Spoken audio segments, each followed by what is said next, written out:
Hi all, I've been revamping pages on my chessbowl.net server recently, and one I've touched up on and updated is the master collection recently.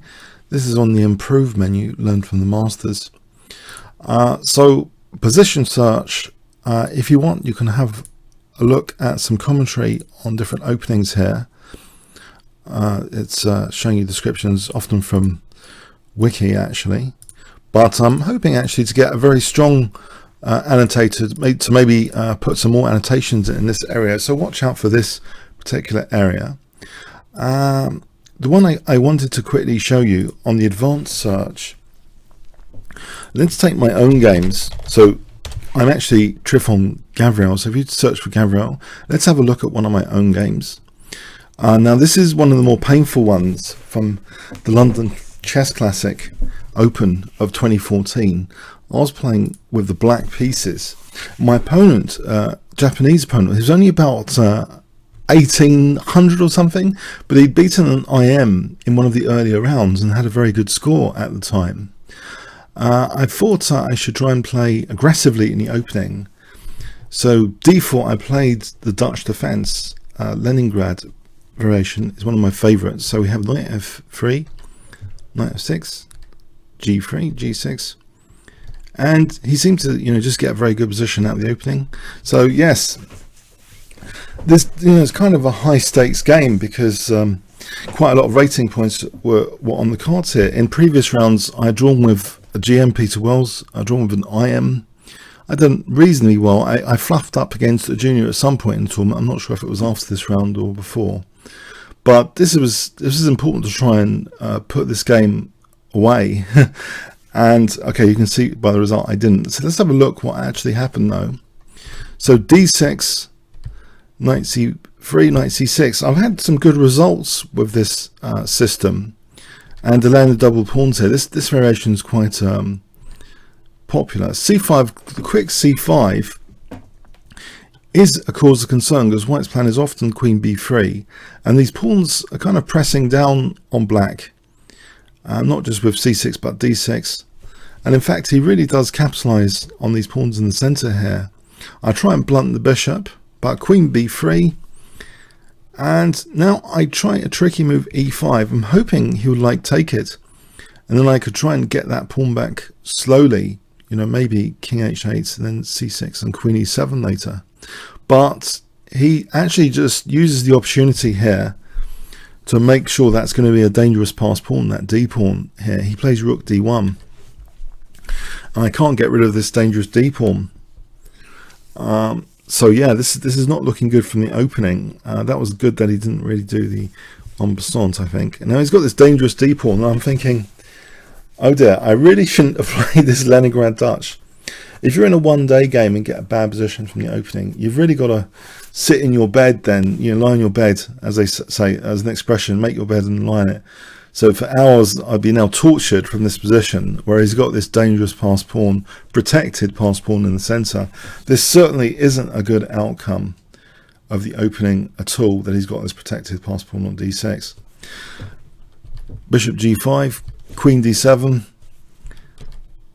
e3, and now okay, h6, he takes there. Bishop f1, so threatening bishop c4. I move my king away, a4, a5, queen c2, and now after h5 I'm trying to generate some chances on the king side. He does a fantastic maneuver now, knight b1.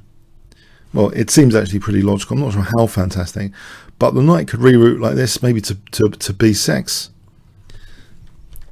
h4, knight a3, it goes that route, that scenic route. H takes, f takes. I'll try and break open some lines here at the cost of a pawn, but look, I have got spectator pieces.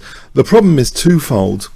He's got a strong protected pass pawn here in the center, and my pieces are just dead on the queen side. His pieces are really quite good and active. He's got greater space, and he's really clamping down on my dark squares here. This bishop's not that good, so I thought I'd try for f4 to try and break open the position. And actually here, at the cost of a pawn, I've liberated my position a little bit. E takes, and the bishop opens up, so I think I was back in the game a little bit here. Bishop takes b2. He doesn't mind sacking the exchange. So knight c4, because he's got these trump cards. They've persisted in the position. Doesn't matter about white losing the exchange. But I decide to play bishop f6. Okay, here, temporarily not winning the exchange on a1. I take the one on d1. But even so, I really want to undermine these pawns. We get this position here with rook e8. Now to knight g2. I think for me this was one of the more instructive things, which I kind of never shared about this game. I should have really at some point done a video about this game, but I think because it was painful from a mathematical FIDE perspective, you know, I lost a lot of rating points that day. I was a bit cut up about it. But here, knight g2, clearly the knight wants to, you know, come back to the center. I didn't quite see what the point of it, I guess, was, and I tried to chop at his pawns here. But I think one lesson here is, you know, if there is a knight rerouting in progress, sometimes you can kind of damage the knight's route. And here, a good move, I don't know what you would think about this position. What would you play here with black? I've given you a bit of a clue. You know, black is the exchange down, but white's got the trump card of the protected pass pawn in the center. The bishop's also dangerous.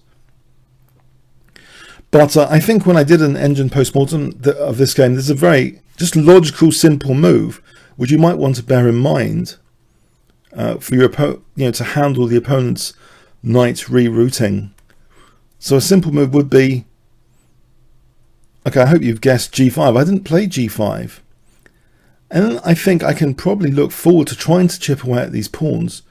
But obviously careful calculation is needed that d7 is not going to be winning. But it might be possible to put a block on that pawn with bishop d8 if needed. But no, I played rook e4 instead, not really sensing the danger of this knight coming to f4. And, you know, there's big problems here with this knight e6 check as a possibility for d7. The bishop's not going to be able to blockade. So yeah, I've messed up here. Like simply this knight to come to f4. He's celebrating more the major chief trump card, the protected pass pawn, with the support of the knight now, and potentially the bishop as well coming to h3. So I block, but I'm having to give back the exchange now after bishop h3. I move the rook, check. Yeah, I'm losing back the exchange. And it's an opposite coloured bishop pawn ending, bishop and rook, but he's obviously better here, and a pawn up. And what follows is just a long torture session. Can you imagine this with increments as well?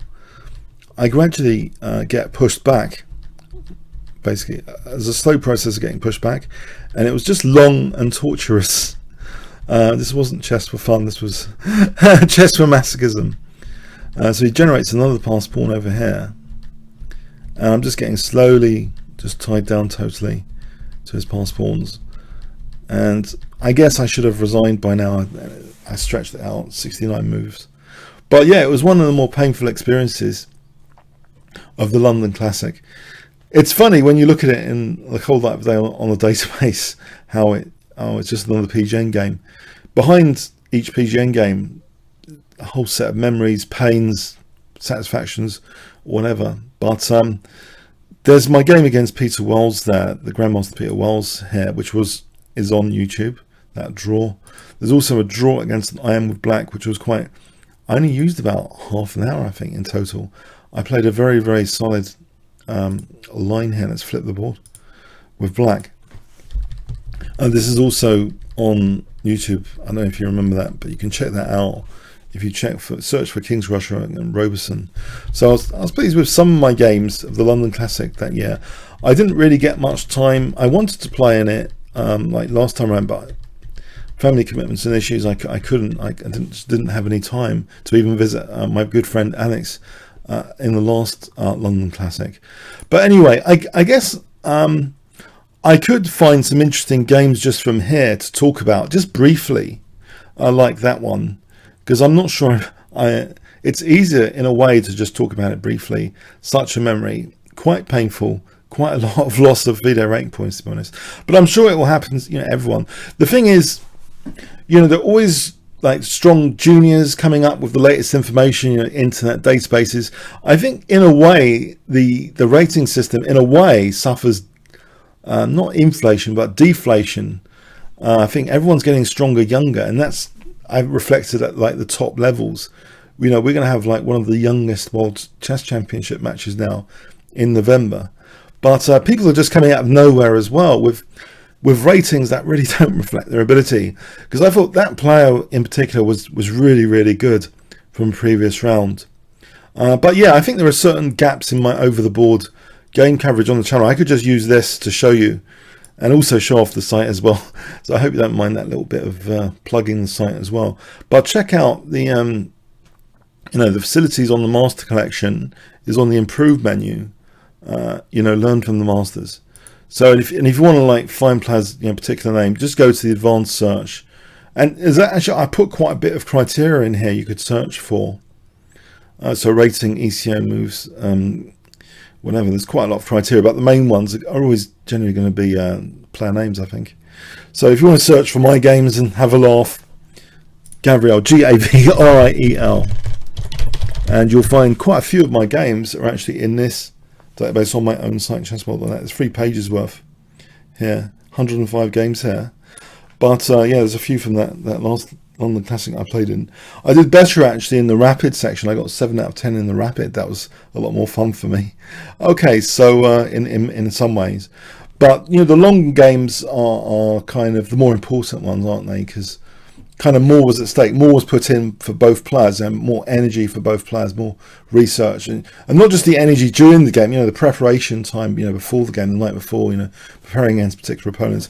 That's where a lot of energy for both sides is really invested.